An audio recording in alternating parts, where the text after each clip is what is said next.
politics, religion, culture, and lots more. Keep listening to Carnival Radio.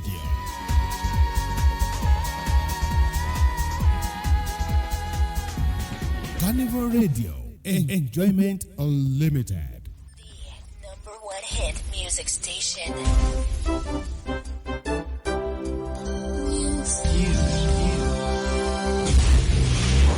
News update.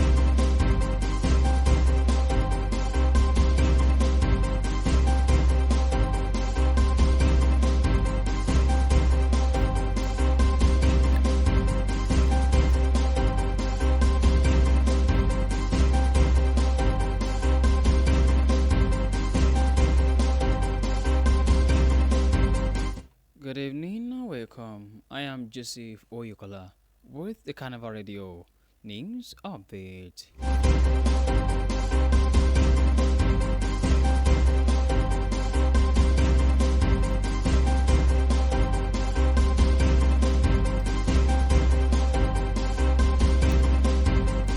In the news this evening, the candidate of the People's Democratic Party, Folajimin Oyekunle, has been declared the winner of the Ibadan North Federal Constituency by election held across the 12 wards on Saturday. The returning officer of the Independent National Electoral Commission, Professor Abiodun Uluwadari of the University of Ibadan, made the declaration at the end of the coalition's exercise at Ikolaba High School, Ibadan. He announced that Oyekunle polled 18,404 to be the candidate of the All Progressives Congress at Adewale Olatunji, popularly known as Murphy, by distance margin with 8,312 votes. Luadari added that Femi Akinlamu of the African Democratic Congress recorded 88 votes, while Olabisi Olajumoke of the All Progressive Grand Alliance pulled 40 votes.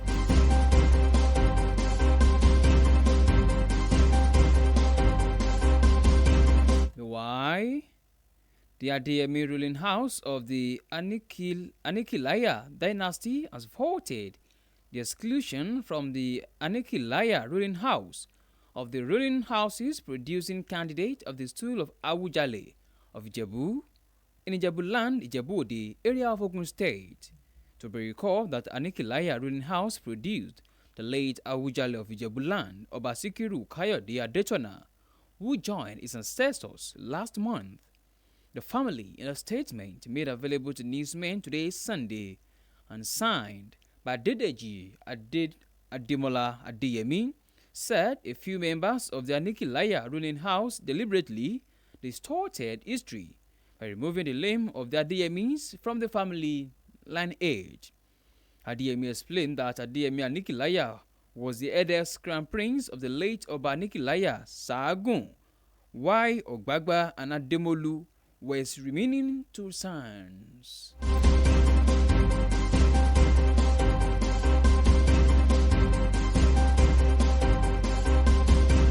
In the meantime, the chairman of the Adamawa State chapter of the ruling People's Democratic Party, Shehu Taha, has declared that the party will challenge the Ganye State constituency by-election conducted last Saturday by the Independent National Electoral Commission in court. Taha, who spoke to newsmen exclusively on the phone on Sunday, alleged that the Assistant Inspector General of Police, Taiwo Adeleke, who was in charge of security operatives, provided a protective cover for the All Progressives Congress to manipulate the result of the election. Tahiu pointed out that if the Ganye by-election is not reversed by the courts of competent jurisdiction, democracy will come to an end in 2027. On the foreign scene, European leaders have said they will join Ukrainian President Zelensky at his meeting with U.S. President Donald Trump at the White House on Monday tomorrow. Those traveling include UK Prime Minister Sir Keir Starmer, French President Emmanuel Macron, European Commission President Ursula von der Leyen, and NATO Secretary General Mark Rutte.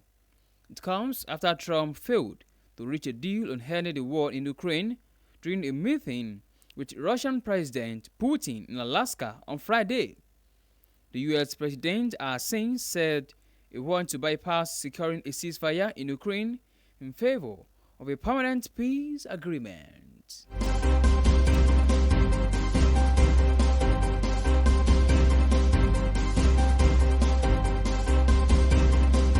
An interesting world of sport.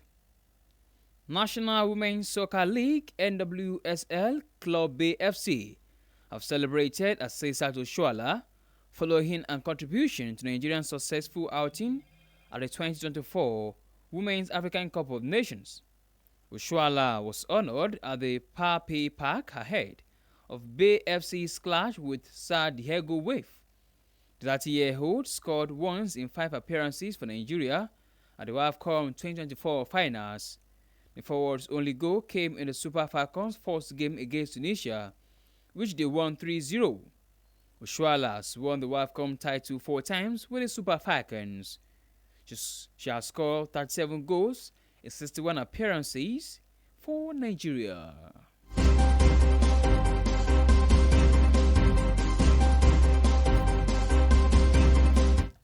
And that ends Carnival Radio News Update. Thank you very much for listening. You can download Carnival Media Hub from Google Play Store and Apple iOS. You can also check out our website at www.carnivalmedia.ng. My name remains Joseph Oyokola. Good evening, and please do well to enjoy the rest of your day.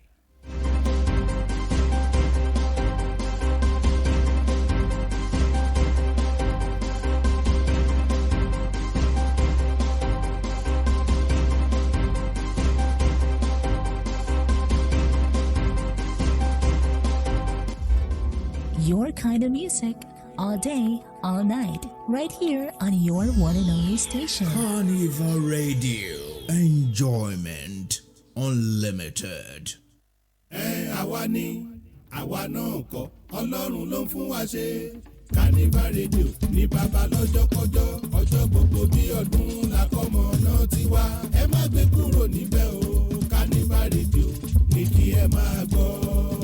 Carnival Radio ọjọ́ gbogbo bí ọdún.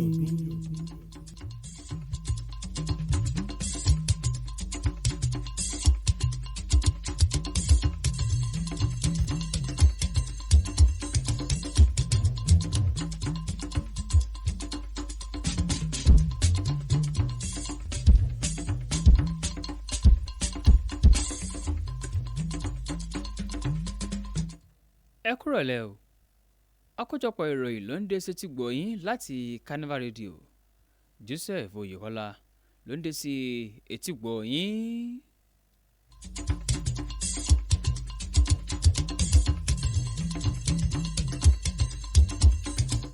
Nínú àkójọpọ̀ ìròyìn fún ti ìrọ̀lẹ́ tòní, ẹni tí ń ṣe olùdíje lábẹ́ àṣẹ ẹgbẹ́ òṣèlú PDP ìyún Fọlájìmí Oyèkúnlé ló ti ṣe bẹ́ẹ̀ jáwé olúborí o níbi ìdìbò sí ilé aṣojú-ṣòfin tó wáyé ní àríwá ilẹ̀ Ìbàdàn lánàá.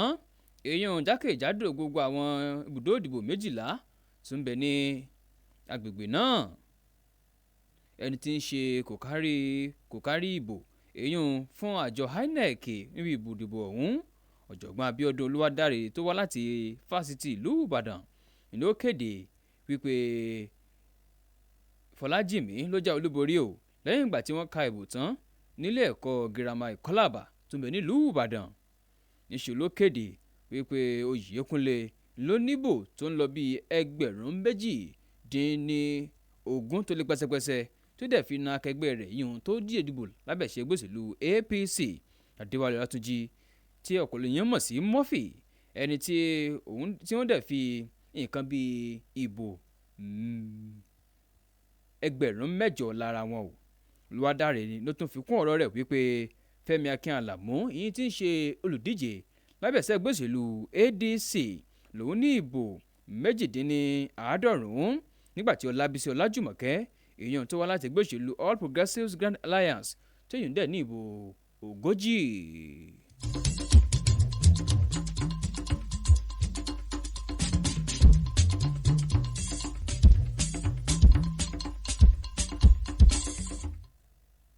ẹ̀wẹ̀ ẹni tí ń ṣe alága ẹgbẹ́ òṣèlú PDP ní ìpínlẹ̀ Adamawa Shehu Tara ló jẹ́ kó dì í mọ̀ o wípé níṣe ni ẹgbẹ́ òṣèlú ọ̀hún ni ó fi ìwé sọwọ́ sí ilé ẹjọ́ o látàrí ìdìbò tí wọ́n dùn ní ẹkùn ìdìbò Ganye lánàá èyí tí àwọn dẹ̀ rí wípé àwọn rí ìdájọ́ òdodo lórí ìdìbò ọ̀hún ní ilé ẹjọ́. Taha ni ó ń sọ̀rọ̀ pẹ̀lú àwọn oníròyìn lónìí tó dẹ̀ jẹ́ kó di mímọ̀ wípé igbákejì ọ̀gá àgbà ọlọ́pàá orílẹ̀-èdè wa Nàìjíríà yan Táíwò Adélékè eléyìí tó wà nígbẹ̀nu ètò ààbò ni ó ṣe bẹ́ẹ̀ ni ó fún ẹgbẹ́ òṣèlú PDP létò ààbò tó péye o tó dẹ̀ fún ọ láǹfààní láti lè ṣe mọ̀kárùrù èsì ìdìbò tó wáyé ọ̀hún.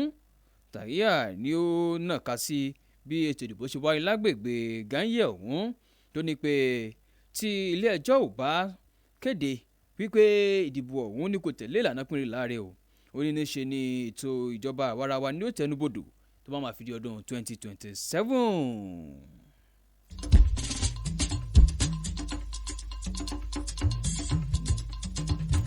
ní báyìí ilé ìdílé tó ń joyè Adéyẹmí èèyàn tó wá láti agboolé Aníkìláyà ni wọ́n ti ṣe bẹ́ẹ̀ bẹnu àtẹ́lu bí àwọn kan níbi ìdílé tó ń joyè agboolé Aníkìláyà bí wọ́n ṣe ṣe bẹ́ẹ̀ o tí wọ́n ṣe yọ orúkọ wọn kúrò nínú orúkọ ìdílé tí ó mọ̀ joyè lágboolé ọ̀hún.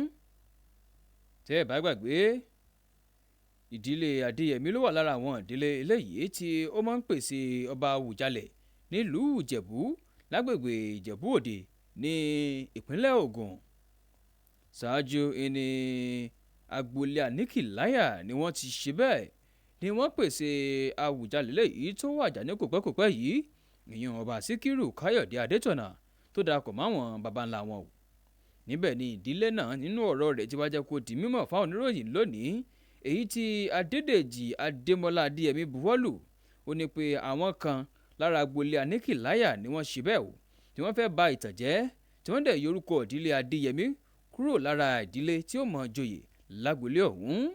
Adéyẹmí ní kò ṣàfikún ọ̀rọ̀ rẹ̀ wípé Adéyẹmí Aníkìláyà ni ó dàgbà jù lára àwọn ọmọ oyè ọba tó ti gbéṣẹ̀ rí ìyún ọba Aníkìláyà Ṣàágùn ìyún ti Ọ̀gbágbá àti Adémọ̀lú tí wọ́n dẹ̀ jẹ́ ọmọ rẹ̀ méjì míì tó tún kù.